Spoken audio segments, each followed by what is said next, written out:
Hashtag levels. The gaming industry is worth $99.6 billion. It brings in a revenue which is twice as much as the international film industry. Now the premise of any game is simply this, is that there's a certain amount of levels, and if you're going to go to the next level, you need to complete the level that you're on. We'll come back to this. Right now I have a microphone in my hand, and the sound engineer, Rich Harris, who is an absolute legend, who always serves in the shadows. Can we give some thank you to our sound team and production team? There's some certain levels at the back there. If I wanted and I'd say, hey Rich, can you make me do that sexy voice thing? He would simply change the levels and I'd be like, hey, how you doing? There's levels. You can play for Manchester United or you can play for Scunthorpe United. Both of them are professional football teams, but we all know if you play for Manchester United, hashtag levels. You can go to the gym, and if you want to get some hashtag gains, you know you need to up the level. No pain, no gain. That's right, it is a choice that you have. When I was doing my GCSEs at school, I was in a lower level maths class, but I was in a high level art class. I was in a lower level science class, but I was in a high level PE class. I was in a lower level English class, and the rest of them were lower level as well. But here's the thing, I got my GCSEs back, and guess what? I got 8 straight C's. Pass them all. Might not have been the cleverest cat in school, but hey, I'm consistent. Now, I remember there's one time when I was in year 8 and my friend Tom came running up to me and he was like, hey Dan, you're never going to believe this, but Jessica in year 9 wants to go out with you. Now back then, a lot of you guys would know this, if you're going out with someone in school, you don't actually go outside of the school property, you just hang out in close proximity during the lunchtime or break time. He said that Gemma from year 9 wants to go out with me, and he said, what's my answer? What is my answer? Come on, everyone knows if you're in year 8 and you go out with someone in year 9, that is hashtag levels right there. I was like, go, get on your horse and tell her I'm in, I'm 100%. Now I didn't know who Gemma was, didn't know what she looked like, didn't know what her personality was like, but I didn't care, that's levels right there. Now, in the gaming world, there is a generation who is rising up, who is passionate, tenacious, they're all in, they give their time and their money to everything that they've got to go up a level for Candy Crush. In fact, Candy Crush has 93 million users. Are there any Candy Crush fans in the house? Out of that 93 million users, there was 4 of them in the house today. Just want to welcome you with us. Now this is how Candy Crush works. There is over 2,000 levels. Now as you go from level to level, it gets harder and harder. But that's okay because you get better and better at the game. In fact, we welcome the challenge. But it's funny, isn't it, that in our Christian life, even though we do get stronger and stronger, even though we do go from victory to victory, from triumph to triumph, even though we are transforming into Jesus Christ day after day, we think our life should become easier and easier. I want to put it to you that actually in our life, maybe God is equipping us, empowering us, getting us ready so that we could go where we have not been before. I want to put it to you that actually God wants us to step up a level as a church, and I do not believe that that level is going to be easier and easier. I actually do believe for us to see the Great Commission come to fruition here, right here in London, it is going to take a generation who is ready and committed, all in with everything that you have. But you need to know this, the reason He is making you stronger day after day is so that you can step up a level and go where we have never been before. I truly believe we apply this message to our life today, it will change everything. Because as you go up a level as an individual, and you go up a level as an individual, and you right up the back there go up a level as an individual, guess what? As a church, we will go up a level, go to the place where God is calling us to go. We're going to look at the life of a character in the Bible whose name actually means addition and increase. Pretty much his name means to level up. His name is Joseph. Who's heard of Joseph and the Technicolor shell suit? What a lad. Join with me to Genesis 37 verses 3, and it says, Jacob, who is his father, loved Joseph more than any other children, which is awkward, because Joseph had been born to him at his old age. So one day Jacob had a special gift made for Joseph, a beautiful robe. This is the famous Technicolor Dreamcoat. But his brothers hated Joseph because their father loved him more than the rest of them. They couldn't say a kind word to him. One night, Joseph had a dream, and when he told his brothers about it, they hated him more than ever. Listen to this dream, he said. So Joseph gathers his brothers around and goes, boys, I've had this amazing dream, right? Check this out. This is what God has told me. We were out in the fields just tying up our bundles of grain, as we do. Suddenly, my bundle stood up and your bundles all gathered around and bowed low before mine. Nuts, right? His brothers responded, so you think you'll be our king, do you? Do you actually think you will reign over us? And they hated him all the more because his dream and the way he talked about them. Level 1, the promise. Level 1, the promise. Joseph had a dream, and this dream wasn't even a good dream, it was a God dream. How do you know if it's a good dream or a God dream? It's because only God can make it happen. You see, his brothers hated him, and so he could have done a lot of things in his own strength to make it come to pass. He could have gone up to them and say, hey boys, I bought you some tickets to go and watch United play at Wembley. Or he could say, hey boys, I bought you tickets to go and see Lion King. I bought you some Zara clothes. I've taken you to Nando's. He could even put an encouraging picture of them up on social media, up on Instagram, hashtag I love my brothers, hashtag goals, hashtag role models, whatever. He could have done everything he could in his own power to encourage them and try and win their affection. But there is no way that they would ever bow down to him. If this was going to happen, it would have been a God dream. I want to put it to you today that every single individual in the house today should have a God dream. And if you want to know whether you have a God dream, it is simply a dream that you know you cannot do it in your strength, it has to be in his strength alone. If the dream is something that you can achieve today or tomorrow, right now, with everything that you have, then that's not a God dream. A God dream should intimidate you. A God dream should scare you. A God dream should cause you to run to God because you know He's the one who's going to make it happen. Have you got a God dream? If you have a God dream is not something you have. A God dream has you. You see, Brian and Bobby Houston, they had a God dream. That's how our church is where it's at now. Gary and Kathy Clark came from Australia to London with a God dream. And if you ask Gary 17 years ago when you started this church, did you believe that this would happen? He'd say, yeah. He always had this God dream. He was just walking right now in what he expected from the very beginning. So my thinking goes, if Gary was expecting this, what is our God dream about tomorrow? The next 5 years, the next 10 years, the next 15 years, for our kids and our kids' kids and our kids' kids, because a God dream is contagious and it ripples throughout generation to generation. On August 28, 1963, Martin Luther King Jr. says, I have a dream. I believe that my 4 children will grow up in a nation where they will not be judged by the color of their skin, but rather by the content of their character.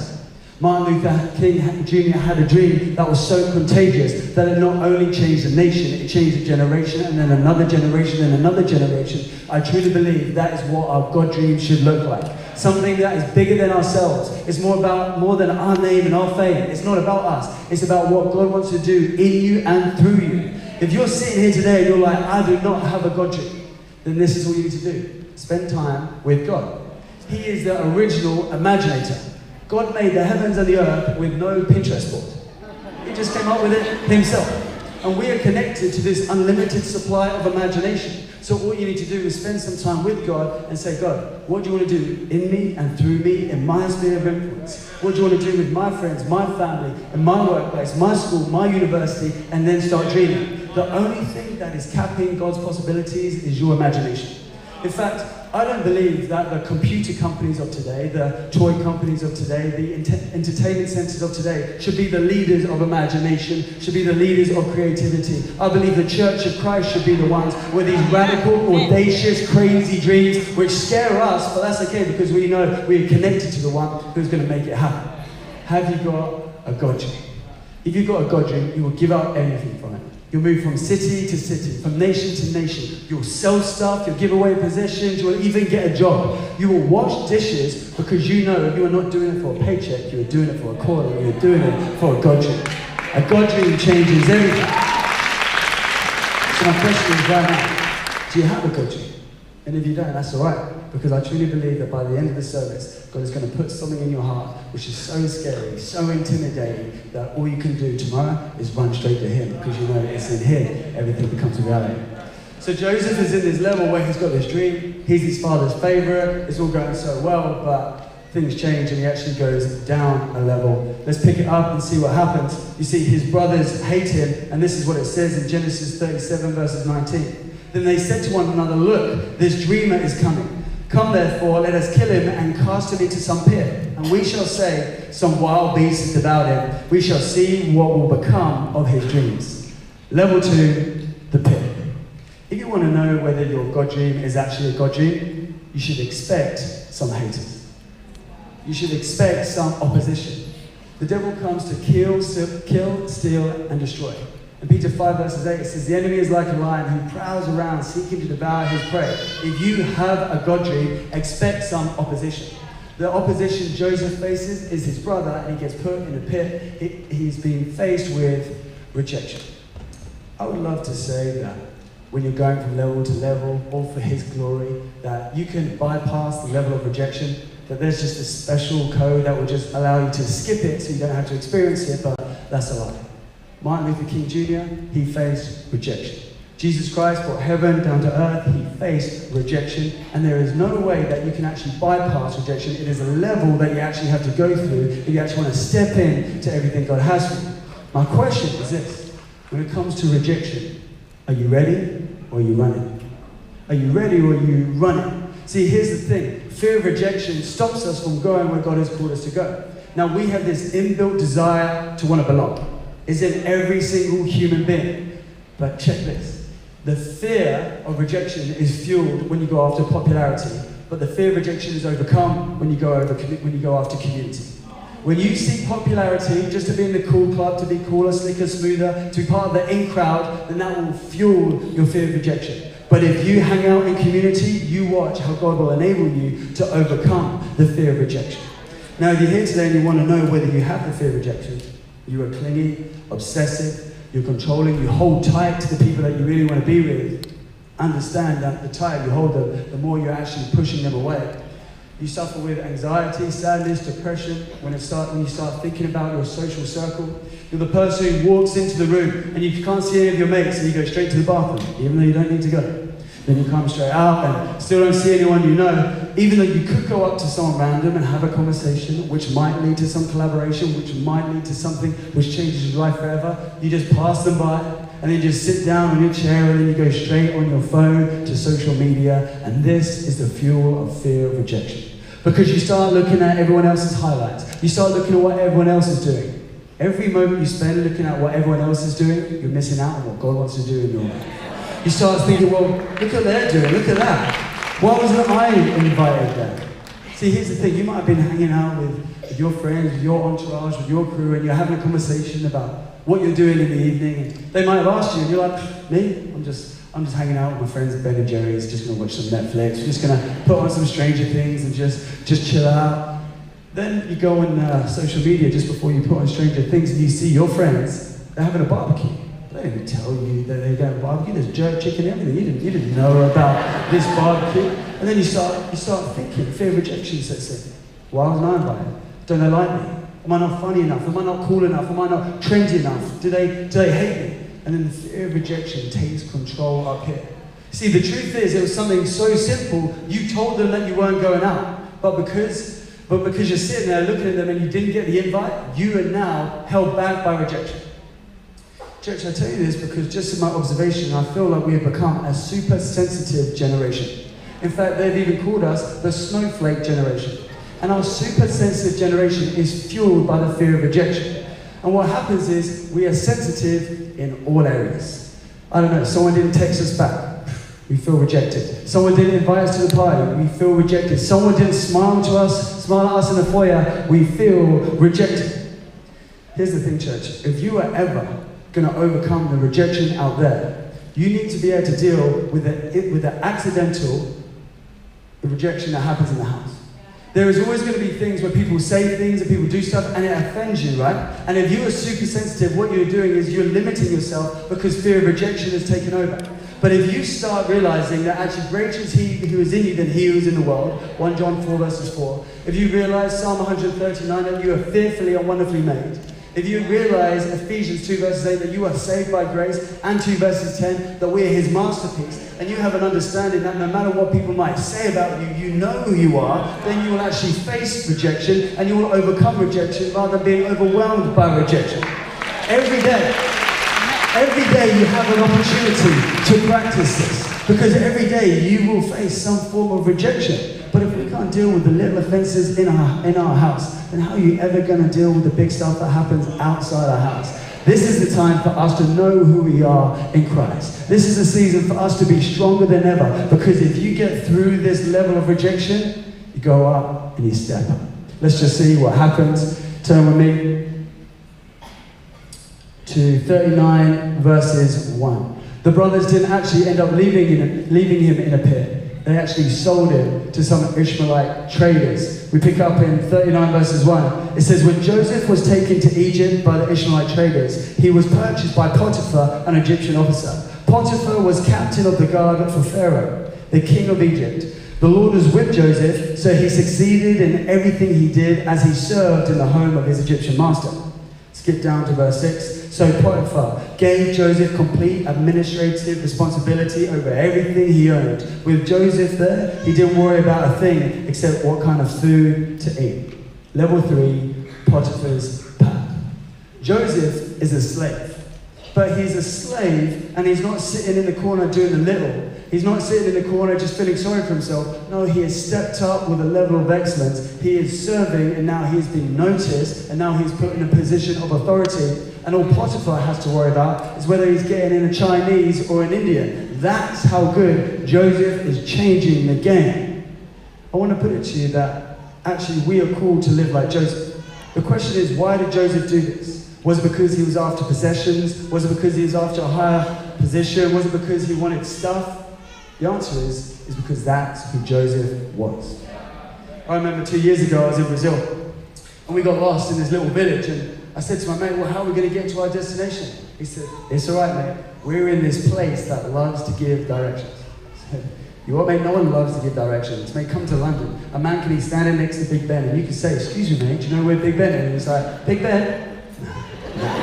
No one helps you in London, but apparently in this village, everybody loves to help. Well, what he said was true. As we were driving, we pulled over and we waved to the guy. This Brazilian guy came over, face beaming. My friend said in Portuguese, can you help us with some directions? He responded back, Nando's, peri, peri, peri. It's the only Portuguese I know. But he gave us some directions. Then he offered us some water. Then he offered us a map. I'm like, who is this guy? He's carried on driving. I said, hey mate, did he do that because he wanted a tip, right? My friend said, no, he didn't. I said, all right, he did it because he's trying to maintain this reputation of the town, like they're the town that helps people. He goes, no, it wasn't that. He said, the reason was because he's grown up in the culture where that's just what they do. He doesn't know how not to do it. You see, he's just grown up where they just help people. They go above and beyond, they go the extra mile, and so now he's just doing what comes naturally. Don't you think that this is how we should be when we go outside of this building, Monday through to Sunday? That when we go back into our workplace, back into our school, our university, our sphere of influence, we go above and beyond. We go the extra mile. We serve like Joseph did. We change the game, not for the paycheck, not for the position, but we know that it's who we are. This is what it looks like to be a demonstration of Christianity in the workplace. The problem is because we truly are the snowflake generation, we spend all of our time whinging and whining about our paycheck. We spend all of our time whinging and whining about our hours. We spend all our time whinging and whining about our boss. But it's funny. I don't see Joseph whinging and whining about his situation, and he is a slave. See, you might be like, well, Dan, I would go all in. I would serve. I would go above and beyond, but you haven't met my boss, mate. You haven't met my boss. It's not about what your boss is like. It's not about whether he is good to you or not. It is about the fact that he is the boss and you are working in that place, and so you can leave and find another job. But if you are staying there, I would encourage you to see that as a level of significance and serve like you've never served before. Get in early, stay there late, go above and beyond, go the extra mile. I know you don't like happening to that point. It's okay, that was a fake one, right? That was total fake. But it's true. If we want to change London, if you want to see a city saved, if you want to see people see Christianity in a new way, it's not doing the minimum, it's doing the maximum, because that's what Jesus Christ did. He talked about going the extra mile.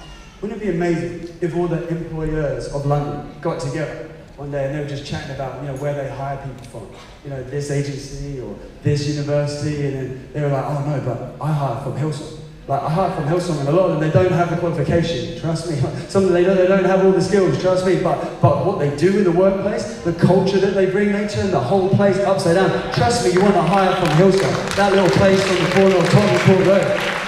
You might not have the skill, you might not have the ability, you might hate the job that you're in now. Just like Joseph probably hated being a slave. But he still saw that as an opportunity, and he ended up going up a level to a place of significance which changed everything. And I believe that we are called to do exactly the same. London doesn't need a new definition of Christianity. It doesn't need a new description. It simply needs a new demonstration. And it's not just how we praise here on a Sunday, it's how we go straight through into our Monday. Now, I would love to say that obviously from there he got a promotion, that he got a job with, Pharaoh, and he was like head of all the slaves, and it was just like level and level, but it didn't really work out that way. If you want to turn with me to Genesis 39 verses 6, it says, Joseph was a very handsome and well-built young man. Is there any handsome, well-built men in the house? Stand to your feet. If you are a handsome, well-built young man, stand to your feet. Go on. Who is bold enough in the house? Is there any men who are bold enough and confident enough to say, I am a handsome...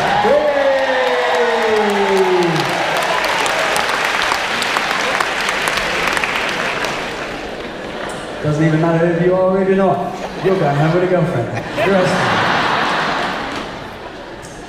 39 verse 6 says, Joseph was a very handsome, well-built young man. And Potiphar's wife soon began to look at him lustfully.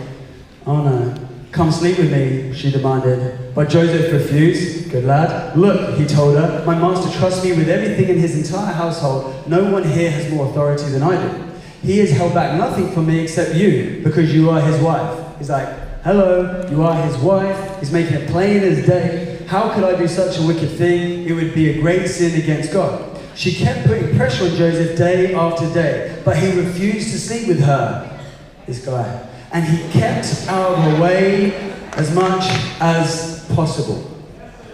I feel like that's a major key right there. So I might just repeat that last bit again. And he kept out of her way as much as possible. I feel like that might be a word for some people in the house today.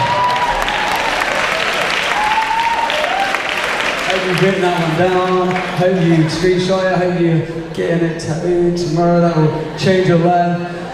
In verse 11 it says, one day, however, no one else was around, and when he went in to do his work, she came and grabbed him by the cloak, demanding, come on, sleep with me. She wanted some of that Joey love. Joseph tore himself away, but she left his cloak in her hand as he ran from the house. In the words of the well-known philosopher Chris Brown, this girl ain't loyal. But I love what he did. He kept his distance. But he did not keep his distance because he wasn't attracted. In fact, I was reading some Jewish commentaries, and she was called Zalukia, which is a Hebrew word, which pretty much means she was well fit. He would have been attracted to her. So he wasn't like running away because like, nope, no way. That's not why he was running away. He was running away because his calling was much more important to him than casual sex. He was running away because he was way more attracted to the God dream that he had on his heart than he was to that woman. He was a man of integrity, and integrity is who you are when no one is looking. You see, if you truly want to go up a level, it starts by going up a level in the private place, when there is no one around, when it's just you, that thing, that person, and God. So we're going to apply this today. What does it look like for you to keep the distance? Now, I'm not saying distance yourself from people who've got some bad behavior, distance yourself from people who haven't got it all together. No, like Jesus, we're meant to be in the world of the broken, the needy, the rejected, and the neglected, so we can bring the love and light of Jesus Christ in that situation. But if there is something or someone that is tempting you and distracting you and it is pulling you down a level, I would encourage you to keep your distance so you can continue to go up a level. I don't know what that looks like for you. Maybe it means not replying to that text message, or in fact, deleting the number. Maybe it means unfollowing someone on social media. Maybe it means not going to that place or not seeing that person. I don't care what it is, but I do know this. If you truly want to step into the next level God has for you, it makes a decision by you to keep your distance. And maybe you're sitting here, you're like, yeah, but Dan, if I don't hang out with that person, or I delete their number, or I don't reply, then maybe I'm going to offend them. Let me just share a little story with you. I remember when I got engaged to my wife, Charlie Blythe, and I didn't have much money at the time. Luckily, I won the tickets to go to Paris on the radio, and I bought her wedding ring with Tesco Club Card points. Well, struggle was real and the Lord provided. Like, she didn't complain. In fact, I'm not sure she even knew, but anyway. I came back to England and I changed my Facebook status. I was no longer in a relationship, I was engaged. We made sure we did it at the same time, so it wasn't awkward. And then my ex messages me saying, "Hey Dan, do you want to meet up?" Do I want to meet up? No. I've got this amazing thing going on with Charlie, who's going to be Charlie Blythe right here. I'm stepping on to the next level of what God has for me. I'm not going to jeopardize any of this because you want to meet up. Do you know what I replied? Nothing.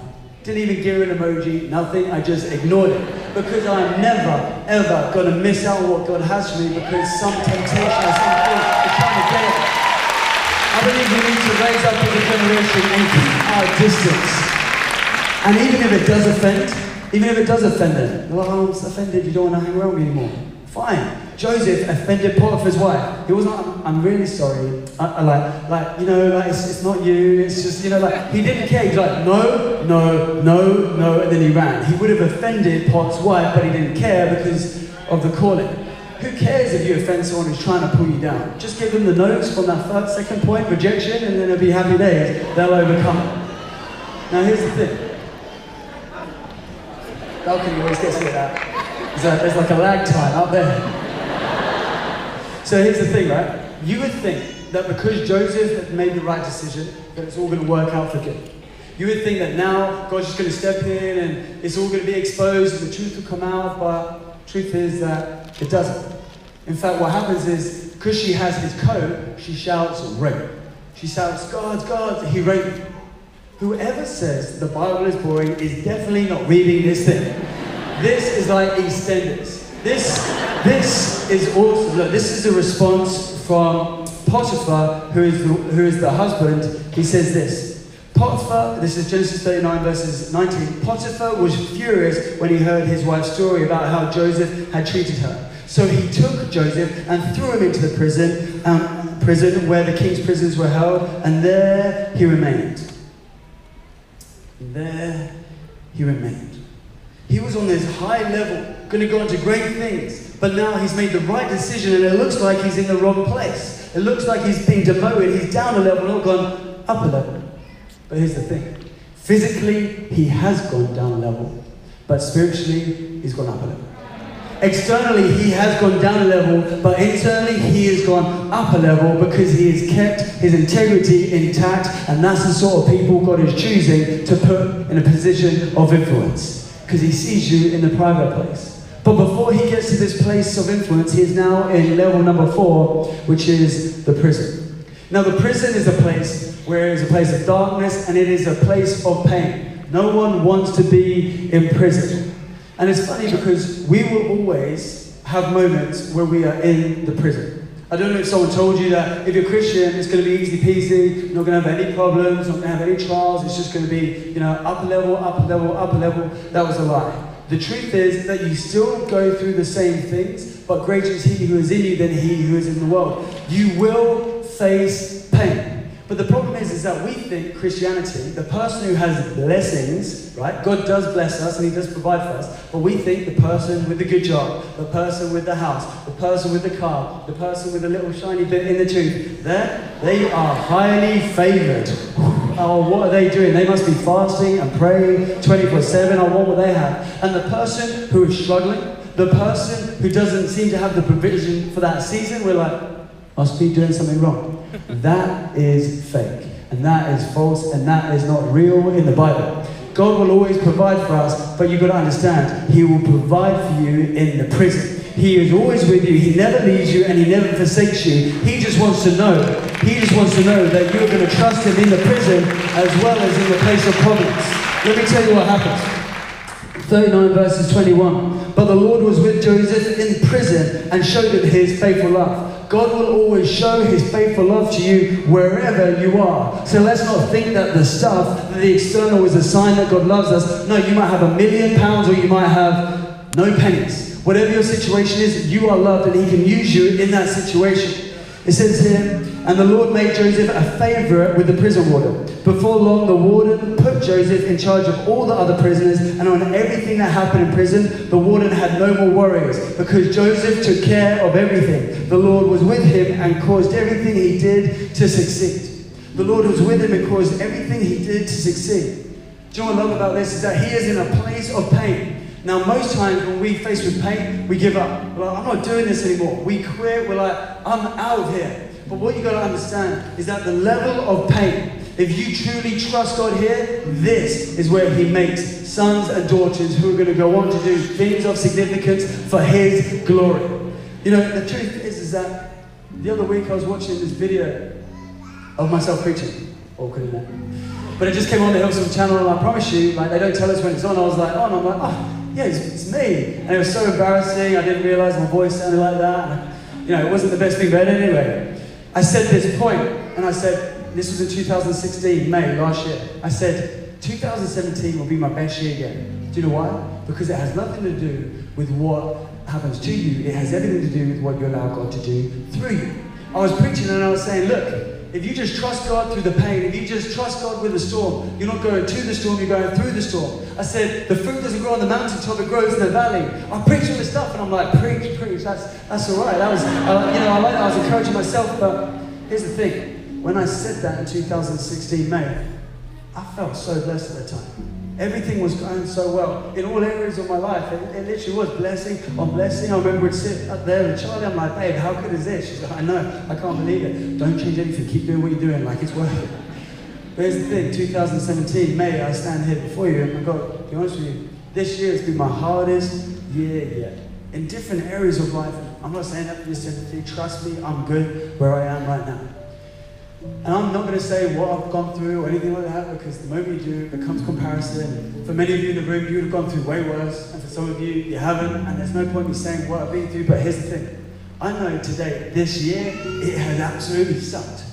And when I said that, it was so easy. And this year, I found it so hard. But what I realized is that actually the last 6 or so months of going through some pain, learning to trust God, it truly has been my best year yet. Not physically, but spiritually. I have more faith than ever before. I have more trust in God than ever before. I promise you, I have more grace and compassion for the people around me than ever before.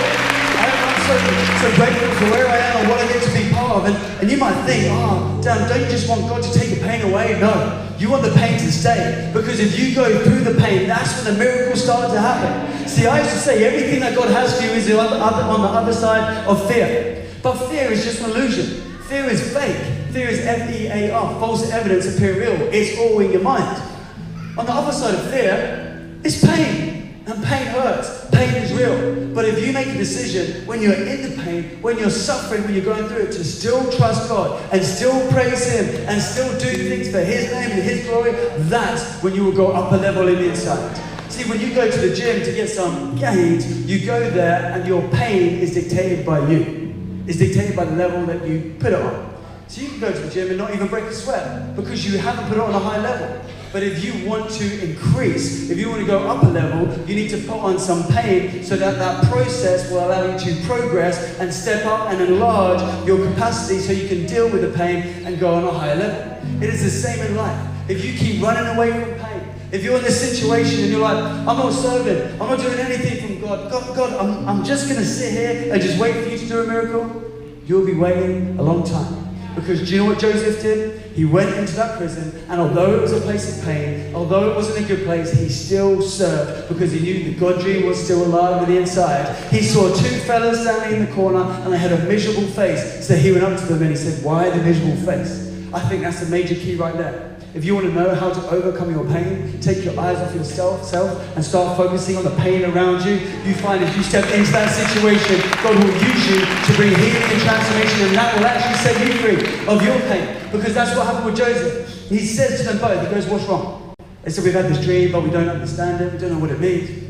He goes, well, I know about dreams. That's God's business. And he tells them what the dream means. Do you know what happens? The dream comes true.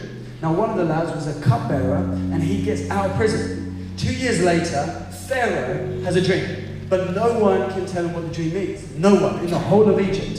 And then the cupbearer goes, oh, I know a guy. I knew him from when I was back in prison. He goes, send for him. So Joseph comes up, and there Pharaoh says this. It's in Genesis 41, verses 15, and the worship team can come and join me. Then Pharaoh said to Joseph, I had a dream last night, and no one here can tell me what it means, but I have heard that when you hear about a dream, you can interpret it. This is his reply. He says, it is beyond my power to do this, but God can tell you what it means to set you at ease. Joseph's suggestions were well received by Pharaoh and his officials. So Pharaoh asked his officials, can we find anyone else like this man? So obviously filled with the Spirit of God. Can we find anyone else so obviously filled by the Spirit of God? I don't know about you, but if there was one thing anyone was ever going to say about me, it'd be my greatest privilege for someone to say it is so obvious that he is filled with the Spirit of God. That man is not led by his senses, he is led by the Spirit. He does not walk by flesh, but he walks by faith. Joseph is a standout. And it says in verse 39, when Pharaoh said to Joseph, since God has revealed the meaning of the dreams to you, clearly no one else is as intelligent or wise as you are. You will be in charge of my court, and all my people will take orders from you. Only I, sitting on my throne, will have a rank higher than yours. Level number 5, the palace. Level number 5, the palace. Joseph has gone through all these levels, and now he's been given authority. He is prime minister of the land. The funny thing is that today we would look at the equivalent to Joseph. And we'd think, wow, I'd love to do what he would do. I'd love to have that responsibility. I'd love to have that fame. I'd love to have that popularity. I'd love to have the possessions. I'd love to do what Joseph did. But the truth is that there's not many people who would be willing to go through the levels that Joseph went through. See, if you look at someone else, you're like, wow, I'd love to do that. Well, I'd love to be there. I'd love to start this and start that like that. And the question is, are you ready and willing to go through the same sacrifice that they went through? Joseph stepped in as a slave age 17, but then he stepped into authority age 30. 13 years of hardship, 13 years of pain, 13 years of suffering, and he never quit, he never gave up. My question is, will you go through 13 years for his name and for his glory? You see, Joseph had 30 reasons why. 30 reasons why to quit. 30 reasons why he should end it, but he had one reason why he should not, and that was the God dream on the inside of him, and that was bigger than every single 30 reasons why not. Then he stepped into everything he did, everything he had planned for him, and he brought freedom amongst the land, he brought provision among the land, and everybody in Egypt knew that God was the King of Kings, and God was the Lord of Lords. He used him for significance. It's funny because when you start to look at Joseph and you see that at age 17 he was sold, but at age 30 he stepped into authority, it reminds you of someone else that also stepped into authority at the age of 30. You see, Joseph is a picture of Jesus. You see, in the Old Testament, Jesus is concealed, but in the New Testament, Jesus is revealed. You see, both of them were loved by the Father. Both of them were set apart. Both of them were rejected by people close to them for some cash, for some money. Both of them got accused for something that they did not do. And both of them had to pay the price for that thing. Do you know what happened? Joseph got put in the prison and Jesus got put on the cross. And from the cross, he got put down a level in the grave. The prison to the grave. The prison to the grave. There is no lower level than that. But the whole time, God knew what he was doing. God always knew he was going to raise them up. Joseph was raised to a place of significance. He was prime minister of the land. And Jesus, maybe you're here for the first time, you haven't heard this. He was dead, but he was raised to life. He conquered the grave to defeat it once and for all. When it comes to levels, Jesus Christ is levels. He paved the way, he showed the way. In fact, God doesn't expect you to go through anything that Jesus has not gone through first. He came from heaven to earth to take you from level to level to level to level. All we simply need to do is go where Jesus has already been, knowing that he has already defeated the enemy. In any game, there's always a boss, there's always a villain, there's always an enemy. But here's the thing, the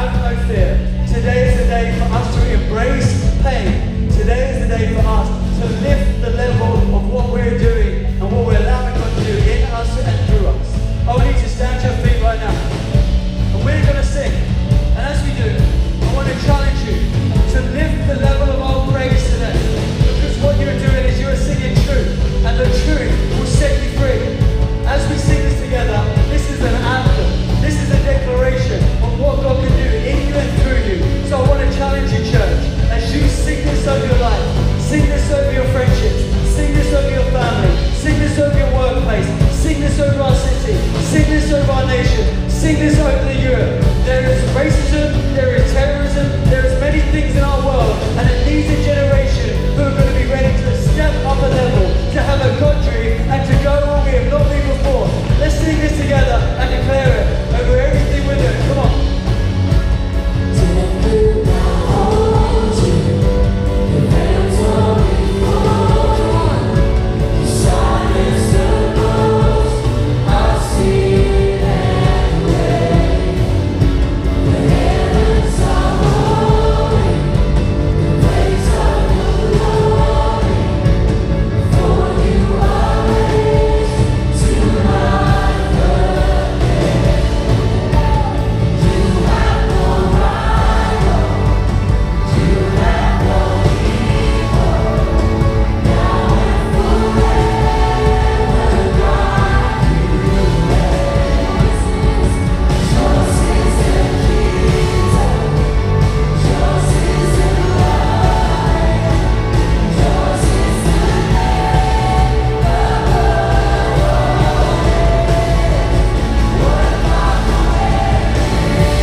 Just in my heart that I'm going to pray for two people. If you're facing rejection right now of any sort, or you have the fear of rejection, I'm going to pray right now that you're going to get a fresh glimpse of yourself, so you can see yourself the way God sees you. To know that He is everything you need, and to know that you are fearfully and wonderfully made. We're going to pray for people who have a fear of rejection. And I'm going to pray for people who right now, you know you're in a prison. You know you're in a place of pain. You know you're in an area of suffering. Maybe it's financial, maybe it's relational, maybe it's physical, but you're in a situation and you know there's nothing in your own strength that you can do to get out of the situation, and you need a miracle. We're going to pray for those two things today, and then we're going to sing one more time. So if everyone just stretches their hands out to God, whether that is you or not, just to give everyone a sense of privacy. But if that's you today, you know you have a fear of rejection. You know you go into the workplace and your body posture, you are quiet, you are shy, not because you're an introvert, but because you don't have a revelation of who you are. We're going to pray that you will have a fresh identity moment right now. You'll be able to see yourself, see Christ as your foundation, and are going to pray for miracles. In fact, why don't we all just start praying right now? Just start to cry out and pray for miracles. Heavenly Father, we thank you that you are the King of Kings and the Lord of Lords. We thank you that you have gone through every single level. We thank you that you have made the way, that you have conquered everything. Father God, I pray right now, if there's anyone who is facing rejection, whether it's in the workplace, whether it's with their friends and their family, right now I pray that they will all cower away, that they will not be shy for the fear, that they will be bold and confident. They will walk into that place, no matter who is there, no matter where it is, and they will know that they are a son and a daughter of the Most High. Give them a courage, give them a confidence that they have never seen before. Give them a fresh glimpse so they can see themselves the way you created them. And Father, I pray for the people who are in the prison situation, the people who cannot get out.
like this. The brothers did end up bowing down to Jesus.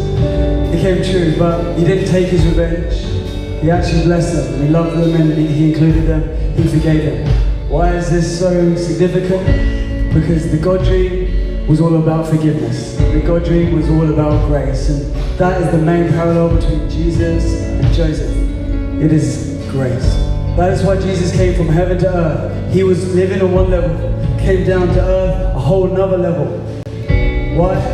So he can invite every single human being, regardless of your behavior, regardless of your skin color, regardless of your background, so he can invite every single one of us and take us up a level. John 3:16 says, "For God so loved the world that he gave his one and only Son, so that whoever believes in him shall not perish, but have eternal life." That's why Jesus Christ came from heaven to earth, not just to improve parts of your life, but to give you a new life. Yes, he wants to up the levels in your life, but much more than that. He wants to give you a brand new life, so you can spend the rest of eternity in heaven.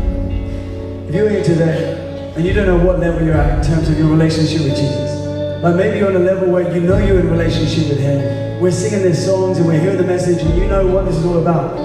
That's cool, but I just want to chat to the other people in the room, and maybe it's your first time here today. You know, maybe this is the first time you're hearing the gospel, that Jesus Christ came from heaven to earth, he died on the cross and rose again to deal with our sin, so we wouldn't have any guilt and shame. Maybe it's the first time you're hearing that, because you might have heard about rules, religion, regulations, do this and do that, but this isn't why we gather here. We gather here because we have a relationship with Jesus Christ. And so today, if you want to enter into a relationship with Jesus Christ, it'd be my greatest privilege and honor to lead you in a prayer so you can do that. Or maybe you have been in a relationship with Jesus. You were on a level with him, but you walked away. You turned your back on God. Maybe it was because some distraction and temptation, and in that moment something seemed so attractive that you left the call of God that was on the inside of you. Well, I want to tell you today, it's no coincidence that you're here today. And you know what, even though you might have turned your back on God, he never ever turned his back on you, and he welcomes you home with open arms. I love everyone just to bow their head and close your eyes right where you are. And if that's you today, you want to make a decision to follow Jesus Christ. The next level, the next step right now is just simply to make a decision to follow him. Romans 10 verses 9 says, if you believe in your heart and confess with your mouth that Jesus is Lord and that God raised him from the dead, then you will be saved. It'd be my greatest privilege and honor just to lead whoever wants to in a prayer of salvation. But to do that, I'm simply going to say this. I'm going to count to 3, and on 3, that's you today. You want to follow Jesus Christ. You want to walk the life that he's called you to live. You want to walk out here with the boldness and the confidence knowing you spend the rest of eternity in heaven. When I get to 3, I just want you to put one hand high in the air so I know who I'm praying for. This is between you and God. 1, 2, 3. Thank you, thank you, thank you, thank you, thank you, thank you, thank you, thank you, thank you, thank you, thank you, thank you, thank you, thank you, thank you, thank you, thank you, thank you, thank you. If there's anyone else today, you know, you make a decision to follow Jesus Christ, experience his love, which is nothing like human love. His love doesn't come and go, it doesn't start and stop, but you know you want to make a decision to follow him, experience his love, and his love alone. Just put your hand in the air so I know who I'm praying with. Amazing. You can bring your hand down. Now we're a church that stands together in the good times and the bad times. Now this is a good time because there's nothing in life like celebrating new life. And so we're going to pray out loud together as a church. And if you're making that decision today, pray out loud and believe it in your heart. So come on church, let's pray. Jesus, I thank you. Jesus, I thank you for what you did on the cross. for what you did on the cross. So I can have a relationship with you. I thank you for your grace. That covers all of my sin. Today, I give you my life. Today, I give you my heart. Amen. Amen. Come on, we put our hands together. Congratulate and celebrate every single one of you. Dad's going to let you know. Also, I'd like to take a minute to speak to all those people that made that decision. You put your hand up, or maybe you didn't put your hand up, you made that decision in your heart. We want to give you a gift, and the gift is this. It's a Bible in a magazine format just here. We're going to have some of our team, some of our pastors on the exits as you leave, and we're not going to invade your space, but you can invade ours and say, hey, I want that Bible. I made that decision and would love to gift this to you. Inside the Bible, is a card, a double-sided card. The red side is all about the I Have Decided app. And that's basically a series of TED Talks that we put together as pastors, as leaders, just unpackaging real short about the decision that you made and what it is to be a Christian and what Jesus has done for you. On the other side, on the white side, is a night that we put on just for you. You've made that decision. It's an I Have Decided night. It's on Wednesday night. It's around the corner, just at Starbucks here. 7:30. There's food, there's drinks, and it unpackages more about the decision you made face to face. Hey, if I could give you just a couple of pieces of advice. Number one, grab the Bible. It's a free gift, and once you got it, open it up, read it, hear all that God has got for you, His Word, and what He's done for you. And then the second bit of advice that I could give you is just keep coming back. Keep coming back week after week. That's exactly what I did. I just got around with people, just hearing the Word of God and seeing it at work in my life and the lives around me. But we're so happy that you made that decision. Truly believe it is the best. Come on, church. Can we give it up for all those people that made that decision? And can we give it up for Dan as well? Preaching such a strong message. You enjoyed the service? It's good. It didn't get too hot, did it? Maybe we didn't dance enough. Maybe we need to do that in a minute. What do you think? Like, I think these BVs could like, you know, not be BVs. They can come stand up here, be frontline. Yeah? No, it's okay. You can do it. You can do it. It's alright. We've got permission. Just to let you know as well, if you're new or maybe you've been coming for a while, not yet connected, then we've got something called Engage.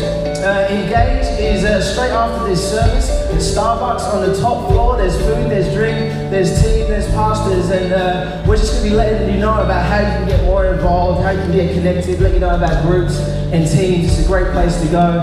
If you're not going there, then we're going to All Bar One and we're hanging out. You know, the sun is out still, I think. I don't know. I've been inside the auditorium all day.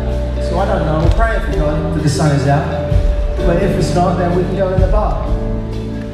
It's good, it's good. Come on, let me pray for you. We pray at the end of every service that we get the opportunity to make the gospel as plain as day. I love that what Dan was talking about, and the scripture that we use is when Paul was in prison in his darkest, deepest moment, yet he was still asking to be used by God, despite his situation, despite his circumstance. So wherever you're at, wherever you face, come on, let's pray that God can use us in our sphere of influence, whether it's work, college, friends, family. Father God, right now, I thank you for an awesome day in the house. Lord God, I pray for every single person, Lord, wherever we find ourselves this week, that we will be able to make the